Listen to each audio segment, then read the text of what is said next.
আচ্ছা কামাল ভাই, দুটা ক্লাসে আছেন তো, এই জন্য এক ক্লাস থেকে প্রশ্ন করলে আর এক ক্লাস তো শুনতে পাবেন না। আমি প্রশ্নটা বলে দিচ্ছি আমি নিজেই, যে আপু প্রশ্ন করেছে হচ্ছে যে ওনার একটা অ্যাকাউন্ট ছিল, হয়তো বা কোনো কারণে গিক খুলতে পারেনি বা খুলছে, যার কারণে উনি সময় মতো রেসপন্স দেয়নি ক্লায়েন্টকে, ফলে সাসপেন্ড করে দিচ্ছে অ্যাকাউন্টটাই। তো এখন উনি কি করবেন, নতুন অ্যাকাউন্ট ওটাই খোলা যাবে কি না ওই কম্পিউটারে? তো প্রথমত কম্পিউটার এখানে সমস্যা নয়, অ্যাকাউন্ট সাসপেন্ড হয়ে গেলে একটা কম্পিউটার থেকে খোলা যায়, কিন্তু একটা অ্যাকাউন্ট অ্যাক্টিভ থাকতে আর একটা অ্যাকাউন্ট খোলা ঠিক হবে না। যেহেতু আপনার একটা অ্যাকাউন্ট নাই, সুতরাং আপনি ওই কম্পিউটার খুলতে পারেন, তবে আপনি এটাকে নিরাপদ রাখার জন্য কম্পিউটারটাকে উইন্ডোজ সেট আপ দিয়ে নিবেন। তাহলে কুকিজ টুকিজ বা ব্রাউজার ক্লিন যদি করতে পারেন, বিষয়টা ডিপলিভাবে কীভাবে ব্রাউজার ক্লিন করতে হয় এটা যদি প্রসেস জানেন, তাহলে উইন্ডোজ না দিয়েও করা যায়। এখন করা গেলেও আপনি কি কি করতে পারবেন না, আপনি যখন আগের অ্যাকাউন্টটা খুলেছিলেন তখন যে নাম ব্যবহার করেছিলেন, যে ইমেল ব্যবহার করেছিলেন, যে ভোটার আইডি কার্ড দিয়ে অ্যাপ্রুভ করেছিলেন ভেরিফিকেশনের জন্য, যে পেমেন্ট মেথড বা পেওনার অ্যাকাউন্ট অ্যাড করেছেন, এগুলো আর কোনোভাবেই পারবেন না। তো যেহেতু আপনি একক ব্যক্তি, আপনি একবার আপনার ইনফরমেশনগুলো ব্যবহার করেছেন, এখন আপনি তো চাইলে নিজেকে আর নতুন ইনফরমেশন জেনারেট করতে পারতেছেন না। এখন আপনার উপায় হবে আপনাকে আপনার আত্মীয় স্বজনের কারো ইনফরমেশন ব্যবহার করা, ঠিক আছে? তো সেই অনুযায়ী আপনাকে ফাইবারের প্রোফাইল নেম সেভাবে দেয়া, জিমেল সেভাবে খোলা, voter ID card, bank account, everything ওই নামে থাকা, এইটা হচ্ছে অল্টারনেটিভ। আর এই জায়গা থেকে আমাদের সবার তাহলে শিক্ষাটা হলো কি? শিক্ষাটা হলো কেউ জীবনে ভুল করে গুগল অ্যাডসেন্স, অ্যাফিলিয়েট মার্কেটিংয়ের জন্য অ্যামাজন বা সিরিয়াস যে মার্কেটগুলো ফ্রিল্যান্সার.com, ফাইবার, এই জায়গাগুলোতে অভিজ্ঞ না হয়ে কখনো কেউ আসবেন না। এসে ট্রাই করার নিমিত্তে যদি অ্যাকাউন্ট খোলেন, তাহলে সারা জীবন এই ভোগান্তিটি পোহাতে হবে। এখন এই আপু যদি এখন মোস্ট লেভেলের বা এক্সপিরিয়েন্স লেভেলেরও যদি কাজ জানে বা এক্সপার্ট ফ্রিল্যান্সার হয়, তারপরও আজীবন ওনার দুঃখ থেকে যাবে, উনি নিজের নামে আর কখনোই ফাইবার অ্যাকাউন্ট চালাতে পারবেন না, কারণ ওনাদের সার্ভারে অলরেডি আপুর এই ইনফরমেশনগুলো রেকর্ডেড আছে, বুঝছেন? তো আমরা অনেকেই যে হুজুগি পাবলিক ইউটিউবে একটা ভিডিও দেখলাম, ফট করে চলে আসলাম, সব কিছু ডকুমেন্ট দিয়ে খুলে ফেললাম, দেন কিছুদিন পর সাসপেন্ড খাইলাম বা কিছুদিন ইচ্ছা করে আমরা ডিলিট করে দিলাম অ্যাকাউন্ট। তো যারা এই যে একটু কম বেশি হলেই অ্যাকাউন্ট আবার ডিলিট করে নতুন অ্যাকাউন্ট খুলে, তারা কিন্তু এই মানে ভোগান্তিতে পড়বেন, ঠিক আছে? তো এই জায়গাগুলো একদম প্রফেশনাল, তো আপনাকে প্রফেশনালভাবেই আসতে হবে। ধরেন আপনি শখ করে আপনি ভোটার আইডি কার্ড খুলতে গিয়ে আপনার বাপের নাম চেঞ্জ করে দিচ্ছেন, আপনার নাম চেঞ্জ করে দিচ্ছেন, যে আপনি মানে মজা করে ভোটার আইডি কার্ড করছেন, মানে জরিপ যারা করতে আসছিলো তাদেরকে ভুল ইনফরমেশন দিচ্ছেন মজা করে, যে আরে এটা দিলে কী হবে, আমি তো জীবনে কাউকে ভোটে দেই না, ব্যাপারটা এমন থাকে না? তো এর ভোগান্তিটা পরে কি হবে বুঝেন? তো এক্স্যাক্টলি সেম কেসটা এখানে। তো ভোটার আইডি কার্ড সংশোধন করার ওয়ে থাকে, কিন্তু এখানে এই সংশোধন করার ওয়ে নাই, কারণ এটা ডিজিটাল প্ল্যাটফর্ম, এদের সার্ভারগুলোতে ওইভাবে অটোমেটেড সেভ হয়ে যায় সমস্ত ইনফরমেশন। তাহলে উত্তর কি ক্লিয়ার? যারা শুনলেন আশা করি এই বিষয়টি খেয়াল রাখবেন, সহজেই অ্যাকাউন্ট ডিলিট করে দিবেন না, মন চাইলে ওর অ্যাকাউন্টে ডিলিট করলাম এমনটা না, বরং সেই অ্যাকাউন্টে কী কী সমস্যা হয়েছে সেটাকে সমাধান করে সেটাকে নিয়ে আরও সামনে এগিয়ে যাওয়া, ঠিক আছে? এটাই। ভিডিও পাওয়া যাবে, দেওয়া হবে? হ্যাঁ, ভিডিওটা অবশ্যই আপনাদেরকে দিয়ে দেওয়া হবে, ভিডিও অনুসারে কাজ করবেন। তবে ভিডিওটি দেখার আগে, অ্যাকাউন্ট খোলার আগে আমাদের যে টিমের যে কৌশল আছে, যেটা আমি ভিডিওতে বলিনি, কৌশলটা প্রত্যেকটা ইউনিটে বলা হবে, সেই কৌশল অনুযায়ী কাজ করতে হবে। কৌশলের বাইরে যদি কেউ কাজ করেন, আমরা তাকে টিম মেম্বার হিসেবে গণ্য করব না, ঠিক আছে? আমাদের কৌশলটা আমরা প্রত্যেকটা ইউনিটে বা আপনাদের যে ইউনিটগুলো রয়েছে ওগুলোতে আমরা দেব। প্রত্যেকটা ইউনিটের কৌশল কিন্তু সব একই হবে না, আলাদা আলাদা হবে। সো ওইভাবে আপনাদের কাজ করতে হবে। এই কারণে আমি বলেছিলাম যে ইউনিট চেঞ্জ করার সুযোগটা মাত্র আগামী শুক্রবার পর্যন্ত, কারণ আপনি যদি মাসে 3 বা 4 বার করে চেঞ্জ করেন, তাহলে যে কৌশলগত যে আমাদের প্ল্যানিং হচ্ছে মার্কেট প্লেসের জন্য, এটা অ্যাক্টিভ হবে না, মানে কার্যকরী হবে না। নমস্কার। আর আমি বারবার এখানে সবাইকে বলছি, আমরা কিন্তু ফাইবারের নর্মাল ওয়েতে নামতেছি না। এতগুলো মানুষকে একত্রিত করার একটাই উদ্দেশ্য, যে আমরা এখানে কিছু নতুন কৌশল অ্যাপ্লাই করব, যেটা করতে বাধ্য হচ্ছি আমরা, কারণ এখন বিগিনাররা যে ফাইবারে গিয়ে সমুদ্রের মতো মনে হবে যে কোনোভাবেই সাকসেস হতে পারবে না। তো কেন পারবে না, এই কারণে আমাদেরকে অন্য পন্থায় আসতে হয়েছে, একটা গ্রুপিং বা একটা কৌশলগত প্রসেসে। তো এই কৌশলে যদি আপনার রেসপন্স না দেন তাহলে তো আমাদের টিমের আসলে কোনো দরকারই নেই, তাই না? ব্যক্তিগত জায়গা থেকে যে যেভাবে পারেন অ্যাকাউন্ট খুললেন, বিষয়টা এমন। দাদা আমার একটা প্রশ্ন, হ্যাঁ যেহেতু বলেন। আমাদেরকে প্রথমে 10টা মার্কেট মানে অ্যাকাউন্ট খোলার কথা বলছে, টিকটক, ফাইবার বা টিকটকের লিঙ্ক দিন। এখন যেহেতু আমি আবার নতুন করে আপনাদের সাথে কাজ করতে, যে এখন আমার ফাইবারটা খুলবো, তাহলে আমি একটা নাম নিয়ে মানে আমার আত্মীয় কারোর নাম দিয়ে যদি ওইভাবে খুলে কোনো সমস্যা হবে? তাহলে সব এক থাকলে আমার মা বা আপু ঠিক আছে, এটাও একটা ভালো কোশ্চেন করছেন। যেহেতু ফাইবারে আপনি নিজের নামে আর খুলতে পারতেছেন না, বাট জি এখন যদি আত্মীয় স্বজনের নাম ব্যবহার করে ফাইবারে খুলেন তাহলে তো সোশ্যাল মিডিয়ার সঙ্গে মিলে না, এ তো আর এক যন্ত্রণা, তাই না? তো জি এইটা আপনাকে শুধু ফাইবারটাকে বাদ দিয়ে আপনি সবগুলো নিজের নামেই করেন। আর ফাইবারটা আনফর্চুনেটলি আপনার এই দুঃখটা সারা জীবন সহ্য করতে হবে, এটা নিয়ে করার কিছু নেই। কিন্তু এখন যদি আত্মীয়র নাম দিয়ে যদি আবার সারা জায়গায় করেন তাহলে তো আপনি নিজের আইডেন্টিফিকেশনই দুনিয়ায় থাকলো না। এটা কেমন না? তো কখনো কোনো কারণে যদি ক্লায়েন্ট বলে যে তোমার ফাইবারে এটা নাম ছিল আবার এইদিকে এটা কেন, তখন এটা তাকে ওইভাবে বোঝাবেন যে দেখেন আমার সব জায়গায় ঠিক আছে ভাই, আমার এই জায়গাটায় এই ঘটনাটা ঘটছিল, কোনো কারণে আমার অরিজিনাল আইডিটা সাসপেন্ড হয়ে গিয়েছে। জি ঠিক আছে, দাদা এটা আমার একটা সলিউশন। প্রশ্ন, হ্যাঁ বলেন। ভার্চুয়াল অ্যাসিস্ট্যান্ট যেটা আপনার সাবজেক্ট আছে, এটাতে কি কি সফটওয়্যার শেখানো মানে হয় বা শেখা লাগে আর কি, বিষয়গুলো এটা একটু মানে বুঝতেছি না আর কি। আপনাকে ফাইবারে যাইতে বলা হয়েছিল যেদিন আমরা গ্রুপগুলো ক্যাটাগরিগুলো ভাগ করেছিলাম, আমরা জি জি বলেছিলাম জি জি যে ভার্চুয়াল জি জানছিলাম। অ্যাসিস্ট্যান্টের মধ্যে কি কি থাকবে, গ্রাফিক্সের মধ্যে কি কি থাকবে, প্রোগ্রামিং অ্যান্ড টেকের মধ্যে কি কি গ্রাফিক্সটা আমি থাকবে। বুঝতেছি কি কি আছে, তাহলে কিন্তু আপনি সবগুলো ফাইবারে মোটামুটি যান, বুঝতেছি। তাহলে আজকে তো ওইটা খালি ফাইবার রিলেটেড ক্লাস ভাই।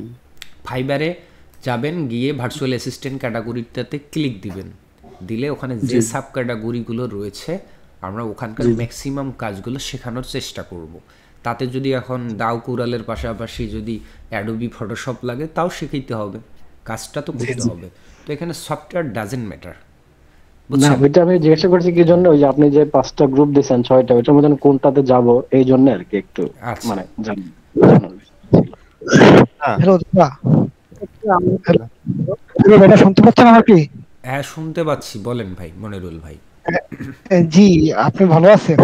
হ্যাঁ আছি, ভালো আছি। জি, আমি আমি 2022 সালে ফাইবার অ্যাকাউন্ট খুলছিলাম, বুঝছেন? তো ওখানে কোনো গিগ পাবলিশ করি নাই। তো এটাতে আমি এখন মানে এখনো এইভাবে আছে, আমি ওপেন করছি, ঠিক আছে। বাট ওই পাসওয়ার্ড নাই, পাসওয়ার্ড ছাড়া মেল দিয়ে ডাইরেক্ট ওপেন করা যায়, মানে এটা তাহলে থেকে কোনো তাহলেই সমস্যা নাই, ওটা চলবে। তার মানে আজকে যে অ্যাকাউন্ট খোলা দেখালাম না একটু আগে, যে বলেছিলাম যে সাইন ইন উইথ ইমেল না করে আপনি ওই যে প্রথম অপশনটা বেছে নিয়ে ওইভাবে অ্যাকাউন্ট খুলেছিলেন, দ্যাটস জি, ওই কেসটা। আপনি তো আপনি সমস্যা কি নেই, ওই দেখবেন? অ্যাকাউন্ট দিয়ে দেখা লাগবে না, দেখা লাগবে না, দেখা লাগবে না, ওইটা আচ্ছা জি দাদা, অ্যাকাউন্টে আপনি কাজ করতে পারবেন। আরেকটা প্রশ্ন দাদা, ওই যে আমি আমার যে ফেসবুক এখন বর্তমানে যেটার মধ্যে আছি, এটা চেঞ্জ করে আমি আর একটা গ্রুপের মধ্যে আর একটা লিংক দিছিলাম। কাইন্ডলি আমার ওইটার মধ্যে যদি জয়েন করান তাহলে ভালো হয়। ওইটা আমার নামে, শুধু ইমেলটা ভিন্ন, কারণ আমার এই ফেসবুকটা মাঝে মাঝে ডিস্টার্ব দেয়। তার কারণে আচ্ছা আমি ওই নতুন আরেকটা ফেসবুকের আইডি দিছি। কাইন্ডলি যদি আমার ওইটাতে অ্যাপ্রুভ করেন তাহলে ভালো হয়।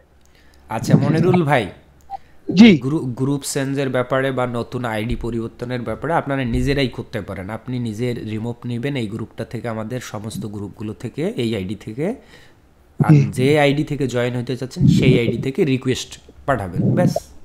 এখন জি আপনাকে আমি খুঁজে খুঁজে দাদা, আপনাকে আমি খুঁজে, পাঠাইছি আপনার ফেসবুকে, আচ্ছা দেখেন। তাহলে আমি অ্যাকসেপ্ট করবো এখন। তাহলে আপনি পুরাতন যে কারেন্ট যে আইডিটা এটা লিভ নিয়েন, বুঝছেন? তা না হলে আমার অত লোকের মধ্যে আপনাকে খুঁজে বের করা, রিমুভ করা, জয়েন করা, এটা অনেকটা প্যারার। তো আপনি নিজ দায়িত্বে এটা করবেন, আমরা অ্যাপ্রুভ করে দেবো, এটা নিয়ে চাপ নেই। দাদা আমার একটা কোশ্চেন ছিল দাদা। আচ্ছা ঠিক আছে দাদা, থ্যাংক ইউ। আচ্ছা হ্যাঁ দাদা। হ্যাঁ সত্যজিৎ বলো কোশ্চেন। হ্যাঁ দাদা, ওই যে আমি তো দাদা বিগিনার ডিজাইনার, তো আমি তো মাইক্রোস্টকে 1 বছর থেকে কাজ করতেছি, আপনি তো জানেন। হুম তো ফাইবার অ্যাকাউন্ট তো খোলা হয় নাই, তো সেই সম্পর্কে দাদা জানতে চাচ্ছি যে আমরা যে দাদা অ্যাকাউন্টটা খুলবো, তো সেটার যে জিমেলটা থাকবে সেটা কি এনআইডি কার্ডের সাথে মিল থাকতে হবে? রাখতে নামটা পারলে যে ভালো, রাখতে পারলে ভালো, না রাখতে পারলে কোনো সমস্যা নেই। আর দাদা আরেকটা হচ্ছে যে আমরা যে ফাইবার অ্যাকাউন্ট খুলবো সেখানে কি স্মার্ট কার্ডের কোনো ভেরিফিকেশন হবে? আমাদের তো স্মার্ট কার্ড হয়নি, এমনিতেই কার্ড আছে জাতীয় যেটা আর কি আছে। এটা যে কোনো মুহূর্তে যে কোনো মার্কেট প্লেস, যে কোনো ব্যাংক অ্যাকাউন্ট, যে কোনো জায়গায় আমরা খুলি না কেন, তারা যদি আমাদের অ্যাক্টিভিটিতে সন্দেহ প্রকাশ করে যে এই আইডিটাকে আমরা ভেরিফাই নেব, সেক্ষেত্রে আমাদের ন্যাশনাল আইডি কার্ড লাগতে পারে, বাসা বাড়ির বিদ্যুৎ বিলের কাগজ লাগতে পারে, আমাদের স্থানীয় বাংলাদেশি ব্যাংক স্টেটমেন্ট লাগতে পারে, অনেক কিছু লাগতে পারে। এটা আসলে ডিপেন্ড করবে আমাদের অ্যাক্টিভিটিস, যে আমরা তাদের কাছে সন্দেহপূর্ণ কিনা, বা তারা আমাদের আইডিটাকে কোনোভাবে মনিটরিং করতেছে কিনা, আমাদের অ্যাক্টিভিটিসে সমস্যা আছে কিনা। এটা কখন চাইবে না চাইবে এটা আসলে বলা আমি বলতে পারবো না। তো স্বাভাবিকভাবে যাদের স্মার্ট এনআইডি কার্ড নাই তাদের অনলাইন এই ভেরিফিকেশনগুলো একটু কষ্ট করতে হবে। মানে স্মার্ট কার্ড ছাড়া সাধারণ ফ্ল্যাট কার্ডগুলো নিতে চায় না ভেরিফিকেশন। কিন্তু তাদেরকে যদি আমরা একটু সুন্দর করে বুঝিয়ে শুনিয়ে বলতে পারি বিষয়টিকে, যে আমাকে এখনও স্মার্ট কার্ড দেয়নি, তখন তারা হয়তো আমাদের এখনো দেয়নি। অল্টারনেটিভ প্রসেস দিবে, যে তাহলে আপনার পাসপোর্ট দেখান অথবা আপনার ড্রাইভিং দেখান। তারপরেও যদি না পারেন তারা ব্যবস্থা নিবে আসলে আর কি, এটার উপর সমস্যা নেই, এটা নিয়ে চাপ নেই। কিন্তু এই ডকুমেন্টগুলো যেন থাকে সবার সবসময় হাতের কাছে, তা না হলে ওই যে হঠাৎ করে কখন কী দিল দেখা গেলো 24 ঘন্টা টাইম দিচ্ছে, এর মধ্যে ভেরিফিকেশন করতে হবে, তাই না? জি দাদা, এটাই আর কি। দাদা আমার স্মার্ট কার্ড নেই, কিন্তু এই ন্যাশনাল আইডি কার্ড আছে আর পাসপোর্ট আছে। তাহলে কি করতে হবে বলেন? এখন যদি স্মার্ট কার্ড না থাকার কারণে আমি ওই পাসপোর্ট ব্যবহার করতে পারবো? আমি যে প্রশ্নটা বললাম উত্তরটা দিলাম, কি দিলাম উত্তর? দাদা তো অ্যানসার দিয়ে দিছে। একই কোশ্চেন শোনার পরে আবার রিপিট করেন ওই কোশ্চেনটা, আমি তো আধ্যাত্মিক ভাই আপনি। তাহলে তো দাদা আমি একটা কোশ্চেন করতেছি। হ্যাঁ আপু বলেন। যে এনআইডি কার্ডের কথাটা বললেন না, তো আমার স্মার্ট আইডি কার্ডে যে অ্যাড্রেসটা দেওয়া আছে আমি পরবর্তীতে পার্মানেন্ট অ্যাড্রেসে চেঞ্জ করছি। তো এখন আমার কাছে যে অ্যানালগ বা প্রিন্টেড যে এনআইডিটা আছে এটার সাথে কিন্তু স্মার্ট আইডি কার্ডের অ্যাড্রেসটা ম্যাচ নাই। তো সেক্ষেত্রে কি কোনটা আমি শো করব? আচ্ছা, বা প্রথমত সবাইকে একটু মানে ভীতি থেকে আশ্বস্ত করি, সবাই ভয় পেয়ে গেছেন। হ্যাঁ, প্রথমত হচ্ছে যে এই ফিউচারে এটা হবে কি না ভেরিফিকেশন, এটা নিয়ে খুব বেশি ভয়ের কিছু নাই। হ্যাঁ, কারণ এখনই যে আপনার কাছে ভেরিফিকেশন চাচ্ছে এমনটা না, এটা চাইতে পারে যে কোনো মার্কেট প্লেস ভেরিফিকেশনের জন্য এই কাগজগুলো চাইতে পারে, দ্যাটস ওয়াই আমাদেরকে রেডি রাখতে হবে। তো আমাদের স্বাভাবিকভাবেই কোনো না কোনো জায়গায় একটু করে ফল্ট আছে। যেমন আমার national ID card money bag সহকারে পকেট মার নিয়ে গেছে, টাকা পয়সা তো গেছে, মাস্টার কার্ড ছিল বাংলাদেশ ব্যাংকের, এটিএম কার্ড ছিল বাংলাদেশি ব্যাংকের, তারপরে এনআইডি কার্ড ছিল, অনেক কিছু নিয়ে গেছে। এখন আমার এই অনলাইনে যে ভেরিফিকেশনে মহা যন্ত্রণায় পড়ে যাই, বুঝছেন? তো আগের ফটোকপি ছিল এরা অ্যাকসেপ্ট করে না। আবার অনেকের যে আপুর যেমন বানান ভুল আছে বা অ্যাড্রেস চেঞ্জ করা হয়েছে, এইরকম কিছু ছোটোখাটো বিষয় রয়েছে। তো এটা সমাধান করার উপায় থাকে হচ্ছে অল্টারনেটিভ পাসপোর্ট দিয়ে করা যায়, অথবা যদি নাও থাকে পাসপোর্টও আপনি আসলে সাপোর্ট সেন্টারে ওইভাবে বোঝাবেন, বোঝাতে যদি সক্ষম হন তাহলে কোনো কঠিন কিছু না, ঠিক আছে? আর যারা নিবে না তো করার কিছু নেই সেখানে আমাদের। হ্যাঁ, যেমন কিছু কিছু মার্কেট আছে মাইক্রোস্টক ওয়েবসাইট, সেখানে আসলে এনআইডি কার্ডই নেয় না, তার পাসপোর্ট ছাড়া কোনো ভেরিফিকেশনের সুযোগই দেয় না। তো আপু এটা নিয়ে টেনশন করবেন না, যখন ওই সিচুয়েশনটা আসবে তখন আমরা দেখব, সাপোর্ট দেওয়ার ট্রাই করবো, আমি আসি, ঠিক আছে? ওকে দাদা। আচ্ছা দাদা ওই যে 10টা সোশ্যাল মিডিয়া মার্কেট প্লেস একটা আইডি ছিল। হ্যালো হ্যাঁ বলেন, শুনছি। যে আমার আগের একটা আইডি ছিল ডিজিটাল মার্কেটিং ক্যাটাগরিতে। এখন যদি আমি চাই যে গ্রাফিক ডিজাইন ক্যাটাগরিতে ইয়ে দিতে, একটা আইডি খুলতে, এটা কি পারবো? হ্যাঁ, আপনি আগে ডিজিটাল মার্কেটিংয়ের গিগ দিয়েছিলেন, কাজ করেছিলেন, বা আপনি আগে ওয়েব ডিজাইন সার্ভিস, থামেন আলমগীর ভাই থামেন, আমি বলতেছি, মানে কোনো একটা সার্ভিস দিচ্ছেন বা ওইভাবে সাজাইছেন, গিগ রাখছেন, এখন আপনি চাচ্ছেন এটা পরিবর্তন করতে, অন্য কোনো ক্যাটাগরিতে মুভ করতে। তো এটা তো একদমই মানে সম্ভব, কোনো কঠিন কিছু না, এবং এটা ফাইবার অ্যালাউ করে। কিন্তু এটা এবার আপনি আপনার মন মতো করতে পারবেন না, বরং আমরা বলবো আপনাকে করতে হবে। যদি কেউ আগে থেকে ওয়েব ডিজাইন সার্ভিস দিতেন বা গ্রাফিক্স দিতেন, তো এটা এখন আমরা এটা অ্যালাউ করবো না। আমরা যেটা যেটা বলবো সেটাই করতে হবে। ধরেন আপনার আগে গ্রাফিক্সের প্রোফাইল ছিল, কিন্তু আমরা এবার বলতেছি আপনাকে ওইটাতে আমরা ডিজিটাল মার্কেটিংয়ের সার্ভিসগুলো দিতে চাচ্ছি। তো আপনি আমাদের কথা অনুযায়ী ওইভাবেই সাজাবেন, পুনরায় এডিট করবেন, আগের পুরাতন গিগ থাকলে ডিলিট করবেন। আমরা সর্বোচ্চ পছন্দনীয় একটি গিগ আপনার থেকে আমরা দেয়ার অ্যালাউ করব। 4টা বা 5টা জয়টাই দিচ্ছে ফাইবার অ্যাকাউন্ট গিগ ওপেন করার। তো আপনি সেখান থেকে একটি সুযোগ পাবেন, সেটা আপনার পছন্দের। আপনি যদি বলেন দাদা আমি এটা ওয়েব ডিজাইন দিব, আর বাদ বাকিগুলো আপনি যেটা দিতে বলবেন আপনাদের টিম থেকে সেটাই দেওয়ার জন্য আমি রেডি। ওকে, নো প্রবলেম, বুঝছেন তো? এইভাবে তো আমরা টিম থেকেই আপনাকে সাজেশন দেবো যে আপনাকে কি রিলেটেড গিগ দিতে হবে, এবং সেইভাবেই সাজাইতে হবে আপনাকে প্রোফাইল, গিগ, এভরিথিং। ঠিক আছে, এটাই আমাদের টিমের স্ট্র্যাটেজি। জি, আরেকটা প্রশ্ন ছিল দাদা, আমি কি 2টা অ্যাকাউন্ট ইউজ করতে পারবো কিনা 2 ক্যাটাগরিতে? 2 ক্যাটাগরিতে 2টা একই পিসিতে? এটা এতক্ষণ ধরে ক্লাসে ছিলেন আলমগীর ভাই? জি ছিলাম। তাহলে কি শুনলেন? তাইলে এটা কমন প্রশ্ন এলে কথা ভাই। আমরা বলেছি একই কম্পিউটারে একটা অ্যাকাউন্টের অধিক ব্যবহার করা যাবে না, প্লাস একই নাম দিয়েও আপনি 2টা ডিভাইসেও 2 রকমের অ্যাকাউন্ট রাখতে পারবেন। মানে ক্যাটাগরি চেঞ্জ করলে কি এটা হবে কিনা? ক্যাটাগরি চেঞ্জ করেও লাভ নাই। যদি আপনি 2টা পিসিতে 2টা অ্যাকাউন্ট চালাচ্ছেন, কিন্তু নাম মোটামুটি একই, তারপরেও তারা ধরে ফেলবে যে আপনি এই ফেক অ্যাকাউন্ট চালাচ্ছেন। ঠিক আছে। আর এখানে আরেকটা প্রশ্ন আসতে পারে যে একই অ্যাকাউন্টে আমরা মাল্টিপারপাস সার্ভিস দিতে পারবো কিনা, যে আমার ওই অ্যাকাউন্টে আমি ওয়েব ডিজাইন দিচ্ছি, আবার আপনি বলতেছেন এখানে গ্রাফিক্স দেন, এটা পাবো কিনা? অবশ্যই পাবেন, এবং এটা আমি করে আসতেছি সেই শুরু থেকে, ফাইবারের আদি যুগ থেকে। ওখানেই ওয়েব ডিজাইন সার্ভিস দিয়েছি, ওখানেই লোগো ডিজাইন দিয়েছি, আবার ওখানেই ডিজিটাল মার্কেটিং দিয়েছি। এটা অ্যালাউ আছে ফাইবার, এটাতে কোনো সমস্যা হবে না। তো ইউজার নেমটা আলাদা দিলে কি সমস্যা হবে? আমি ইউজার নেমের ব্যাপারে ডিটেলস 1 ঘন্টা ধরে আলোচনা করেছি, আপনি আবার দেখবেন ভিডিও। প্রথম থেকে ছিলেন ক্লাসের? তো থাকলে তাহলে আবার কোনো কোশ্চেন করতেছেন? মানে যে ভাইয়া যে বললো যে 2টা অ্যাকাউন্ট, হ্যাঁ বলেন মরিয়ম আপু। দাদা ওই আপনাকে আরেকটু কষ্ট করাই, ওই যে এমডি শাহ আলী ভাইয়া অথবা কিছু বলতে চাচ্ছে, যেহেতু এখন সবাই মানে কম বেশি উপস্থিত আছে, আপনি একটু বলবেন ওনাকে ক্লিয়ার করে। উনি গ্রুপে কন্টিনিউয়াসলি মেসেজ দিয়েই যাচ্ছে যে ক্লাস কখন হবে, ক্লাস কখন হবে। ওনাকে রিমুভ করে দেন আপু, রিমুভ করে দেন।